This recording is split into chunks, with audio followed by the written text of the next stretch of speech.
I'm Bill Beutel. Before an anchorman comes to New York, he usually gets his experience by giving the news in places like Detroit, Denver, and San Francisco. Before Bill Beutel came to New York, he got experience by getting the news in places like Saigon, Belfast, and Biafra. This is Bill Beutel, 55 miles to the northeast of Saigon. It's in the heart of the city, in the heart of Belfast.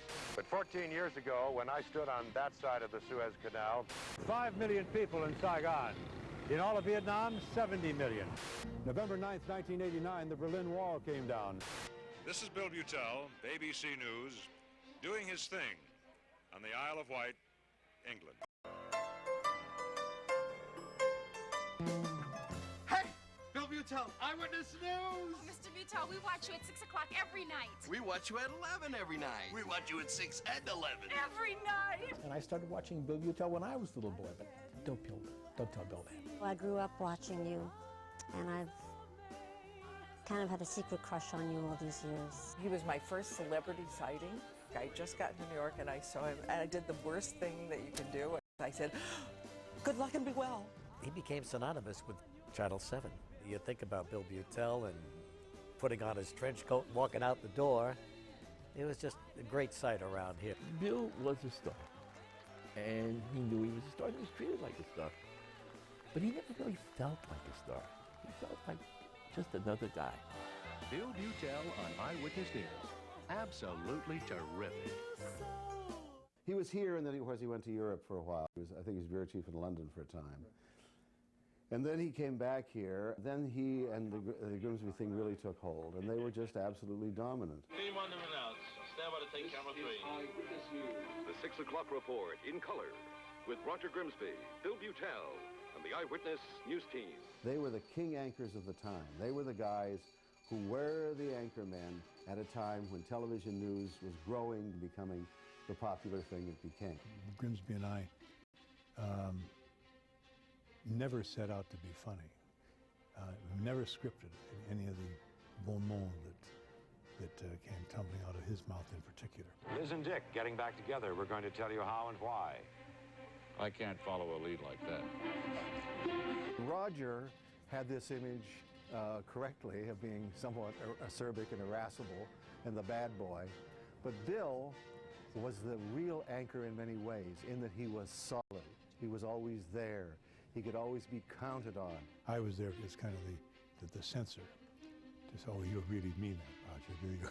Of course, he did mean it. That was why people watched. Well, the show has really been doing well lately. That's true. That line I had on Boughton had to be a classic.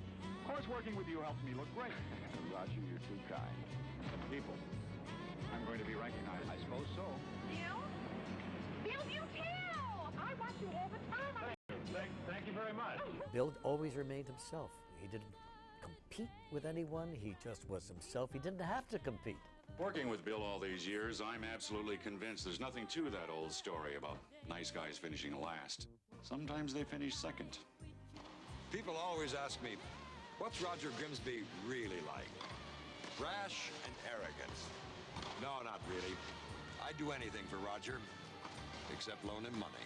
Everything we did was like magical, and it would not have happened but for Bill. He was that steadying presence that had a profoundly stabilizing effect on what would have been a bunch of nut jobs. Welcome to Don't Why. One of the things I'm really proud of goes back to 1965. I wanted very, very badly to go to Vietnam. I want to be real frank with you that I can't guarantee safety here. In fact, I can't even guarantee our own safety. That's what we're trying to do most of the time. And that started a trend which exists manyfold today. We cover the world, and we cover it by sending reporters there.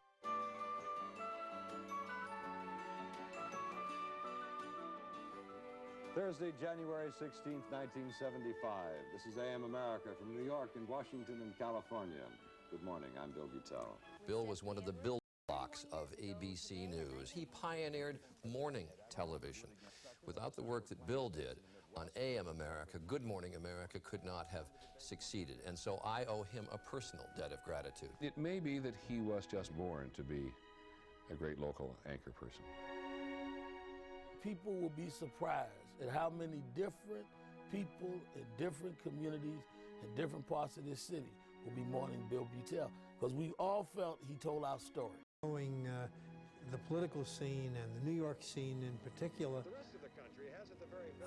made him special. And he would always treat you fairly, sometimes maybe more fairly than you even deserved. Even when he had to ask you a difficult question, or a question in which there maybe was some kind of a suggested contradiction or something, he always had a real style about doing it. Do you think there might have been ways to accomplish your goals with a more gentle way of government? Maybe. I don't. And you always felt you were dealing with a gentleman. Bill Beutel was the gold standard of anchorman. He set the standard for what we are in this business. He didn't just show up and someone said, you're going to read news today. He created a way of telling news that other people copy now. Great things about Beutel was when he did the news, when he delivered the news, he did it in such a way that even if it was tragic, he kind of softened the blow. We're in this crisis together, we'll pull out of it together. Why? Because we must. He would look into that camera with those eyes and that smile. And there's Bill Beutel wishing you good night and good luck and be well. Bill as an anchor was exactly that. He not only anchored the broadcast, he anchored the news team. It was Bill's newscast. He's the franchise. Still is. Always will be. Every night, I loved going out on that anchor set. Bill would have a joke, he'd sing, he loved to sing out there. Another day. He had that great voice. You remember when he played at Carnegie Hall?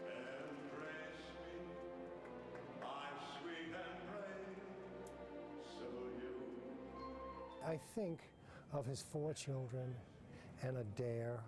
He was a loving and wonderful father. That's one thing you must remember. He was very proud of his children. He loved his children, and Adair was very significant in his life. I think that Bill, at the end of the day, found the real love of his life in Adair. The last show for me with Bill, at that time I felt like things were never going to be the same. And it was really hard to say goodbye to what was really the end of an era. And I'll never forget just hearing him say, good luck and be well, that last time on the air. Thanks for everything. I'm Bill Beutel. Good luck, be well, good night. It was just one of those moments. I hope the legacy is not the epitaph, but I would say that if I leave a legacy, and I hope I do, it's my joy in this work. There's never been a day when I didn't want to come to work. That's not to say that I wouldn't have rather gone fishing on a given day, but there was never, and I said, oh my God, I've got to go down to that studio and do this thing again. I would hope that younger people can find the same kind of joy in this kind of work. But what we do on the tube each day, if we are giving ourselves to it, we are doing something of great value to the country, to ourselves, that we do that is worthwhile, and with God's luck, you can be happy doing it. I was.